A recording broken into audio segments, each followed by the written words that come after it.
दुनिया में सबसे ज्यादा दौलत उसके पास है जिसकी माँ जिंदा है। नंबर 2, लबों पर उसके बद्दुआ नहीं होती, बस एक माँ है जो कभी खफा नहीं होती।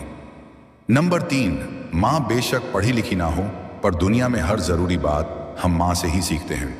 नंबर 4, माँ सबकी जगह ले सकती है, लेकिन माँ की जगह कोई नहीं ले सकता। नंबर 5, जब हमें बोलना नहीं आता था तो हमारी माँ बोले बिना समझ जाती थी, और आज हम हर बात पर कहते हैं, छोड़ो माँ, आप नहीं समझोगी। नंबर 6, इंसान कितना बड़ा भी हो जाए, लेकिन माँ की जरूरत हमेशा रहती है। नंबर 7, माँ के बगैर घर में रखी चीज नहीं मिलती और तुम सुकून ढूंढ रहे हो। नंबर 8, तेरी गोद में रख के सर सोना चाहता हूँ माँ, मैं फिर से खुश नसीब होना चाहता हूँ। नंबर 9, माँ के लिए सब कुछ छोड़ देना, लेकिन सबके लिए अपनी माँ को ना छोड़ना, क्योंकि जब माँ रोती है तो फरिश्तों को भी रोना आ जाता है।